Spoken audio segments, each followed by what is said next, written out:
안녕하세요. 달갱 꽃그림입니다. 베란다에 이렇게 예쁜 레드 카누사 호야가 꽃을 피웠는데요. 너무 예쁘죠? 이거는 제가 베란다에서 관리를 잘해서 꽃이 핀 게 아니라 얼마 전에 다육이 농장, 호야 농장에 갔다가 꽃대가 있는 아이들 데리고 왔거든요. 그랬더니 이렇게 꽃이 피었네요. 너무 예쁘죠? 전에 제가 집에서 피웠던 거는 핑크 카누사라 조금 연한색 핑크색이었는데요. 이번에는 이렇게 빨간 레드 카누사가 꽃이 피었네요. 제가 농장에 가서 꽃대에 한 서너 개 달려 있는 아이들을 데리고 왔었거든요. 그랬더니 환경이 완전히 바뀌었는데도 이 아이는 꽃을 펴줬어요. 그래서 잘 적응을 해서 꽃을 펴줬네요. 호야 카누사 그 농장에 가서 또 팁들을 얻어왔는데, 아무래도 제가 이제 농장에 들었을 때하고 저희 집에서 키울 때하고 이런 거 보면은 아무래도 조금은 달라요. 농장에서는 햇빛하고 물이 제일 중요한다고 하는데, 집의 베란다에서는 그 농장 환경처럼 좋지가 않기 때문에 아무래도 집에서는 영양 공급도 좀 해줘야 꽃이 피고 이러는 것 같아요. 그래서 농장하고는 조금 다르게 키워보시는 것도 좋고, 또 사랑하는 호야니까 또 영양분도 주면 좋을 것 같아요. 그래서 이렇게 레드 카누사가 피어서 보여드리고요. 농장에 갔을 때 이 카누사만 사러 갔었는데, 또 농장에 가고 영상을 이제 허락을 받아서 찍다 보니까는 골랐어요. 하트 호야도 안 키워봤기 때문에 그 삽목으로 된 것만 키워봤는데 걔도 가습으로 갔어요. 그래서 하트 호야하고 이렇게 골랐는데, 영상 찍어준다고 또 하트 호야하고 리본 호야는 주더라고요.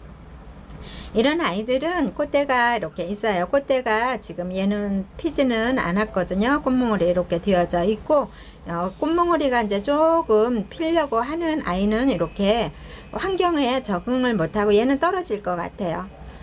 색감을 보니까는 다 필 것 같지는 않고 떨어질 것 같거든요. 이런 아이들은 이제 환경에 적응을 못한 거죠. 마저 한 송이 이렇게 피어져 있는 것도 적응을 잘해서 피워주었으면 좋겠어요. 얘네들은 적응을 못했고요. 이 아이만 이렇게 피워주면 참 좋겠네요. 하트 호야는 제가 꽃을 못 봤어요. 그리고 이 리본 호야도 마찬가지로 여기 꽃대가 있었어요. 그런데 꽃은 그냥 꽃망울은 떨어졌어요. 환경이 완전히 틀리니까 이런 아이들이 더 민감한가 봐요. 이런 아이들은 리본 호야라고 제가 또 몰랐는데 찾아보니까 리본 호야로 되어 있더라고요. 이렇게 꽃대가 그대로 그냥 꽃망울이 떨어져서 꽃은 못 봤어요. 이런 아이들은 되게 묵은둥이 같아요. 목대가 상당히 굵죠. 그래서 레드 카누사는 농장에서 그 팁을 주는 거를 잠깐 설명을 드리면은 다음에 제가 분갈이 할 때 분갈이도 같이 보여드리도록 할게요. 이 레드 카누사 같은 경우에는 농장에서 팁을 줄 때는 제일 베란다에 햇빛이 드는 곳에 창문 옆에 놓으라고 하더라고요. 그리고 물은 뿌리가 마르지 않게끔, 지금 여기 조그만 풀분에 있는 아이들은 피트모스나 지금 있는 거는 코코피트로 되어져 있어요. 이런 아이들은 물 빠짐이 좋아서 2, 3일에 한 번씩 물을 주면 좋다고 해요. 그렇게 뿌리가 마르지 않도록, 비틀어지지 않도록 2, 3일에 한 번씩 주면 좋다고 하고요. 햇빛이 잘 들어오는 곳에 놓으라고 하네요. 그리고 영양분보다도 더 중요한 거는 햇빛하고 물이라고 해요. 그래서 뿌리가 마르지 않게 물은 항상 충분히 주시면 좋다고 하고요. 이 분갈이 같은 경우에는 지금 여기에 보면은 10cm 풀분에 들어져 있어요. 이런 경우에는 분갈이 할 때는 15cm에서 12cm에서 15cm 넓이로 분갈이를 해주면 되고요. 이거는 철사만 뽑아서 그대로 심으시면 되고요. 뿌리를 이 코코피트에서 분리할 필요는 없고요. 이렇게 심어주면 되고, 3개월에서 구입을 했을 때 3개월에서 6개월 정도 있다가 분갈이를 해주는 게 좋다고 해요. 뿌리가 너무 꽉 차 버리면은 물 흡수량도 많이 또 있어야 되고, 너무 꽉 차서 고사가 될 수도 있으니까 조금 큰 데로 이렇게 옮겨주면 좋다고 하고요. 이 아이들도 겨울에는 또 잠을 잘 수 있게끔 겨울에 봄에서 가을까지 성장을 하는 아이들이기 때문에 겨울에는 또 잠을 재워야 한다고 해요. 그래서 겨울에 거실로 들어가서 너무 높은 온도에서 해버리면 얘네들이 계절 감각이 없다고 하니까는 얘네들도 겨울에는 잠을 잘 수 있게끔 조금 10도 정도 이렇게 낮은 온도에서, 그런데 농장에서는 우리나라 베란다에서는 적응할 수 이 정도 추위에서는 적응할 수 있다고 하니까는 굳이 베란다로 거실로 들이지 않아도 괜찮다고 해요. 그래서 베란다에서 겨울에는 적응을 하면서 겨울을 잠을 잘 수 있는 기간을 줘야 된다고 합니다. 그래야 그 다음에 꽃도 충분히 피고요. 그래서 겨울에는 물을 조금 덜 주셔야 되고요. 겨울에 잠을 잘 때는 또 영양분도 줄 필요는 없다고 하네요. 제가 베란다에서 이렇게 키우다 보니까는 이런 마삭이나 다육이를 키우다 보니까 이런 아이들도 물을 잘 안 주게 됐어요.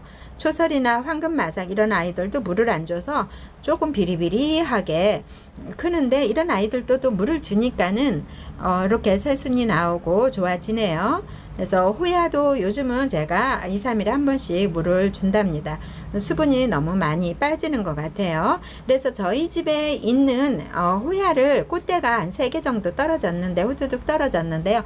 그 이유를 알았던 것 같아요. 다음에는 저희 집에 호야 키우는 거 그 떨어진 이유를 또 한번 말씀드리도록 하고요. 베란다에서 키울 때는 그래도 농장보다는 영양분을 조금은 흡수를 해줘야 될 것 같아요. 그래서 오늘은 이렇게 분갈이 사이즈하고 분갈이 흙은 배수가 좋은 코코피트나 피트모스로 분갈이를 해주시면 좋고요. 저는 또 잘 몰라가지고 다 분리를 했었거든요. 호야 분갈이 하면서 그 나무에 다 박혀져 있는 거를 다 분리를 해서 분갈이를 했었는데요. 이런 아이들 분갈이 할 때 그대로 그냥 뽑아서 그냥 그대로 심어주고 옆에 흙만 보충을 해주시면 된다고 하네요. 그래서 분갈이 그렇게 해주시고, 꽃 피는데 제일 중요한 거는 햇빛하고 물이라고 합니다. 우리가 대체적으로 거의 다 알고 있는 거예요. 근데 이제 꽃을 어떻게 하면 많이 피울까? 꽃 피는 거가 제일 중요한 거잖아요. 호야는 정말 꽃 때문에 인기가 많은 거니까는. 그리고 이 호야 카노사를 많이 더 추천을 해 주셨어요. 호야 카노사가 꽃도 잘 피우고 관리하기가 조금은 수월하기 때문에 호야 카노사를 조금은 더 추천을 해 주시더라고요. 그래서 이렇게 그 호야 꽃핀 모습을 이렇게 보여드렸답니다. 너무 예쁘네요. 동그랗게 이렇게 되거든요. 아직 조금 덜 펴진 것 같아요. 이 아이가 쫙 펴지면 공처럼 더 말린답니다. 그래서 이렇게 해서 또 호야 카노사, 레드 호야 카노사 같아요. 이렇게 호야 카노사 꽃 펴서 보여드렸답니다.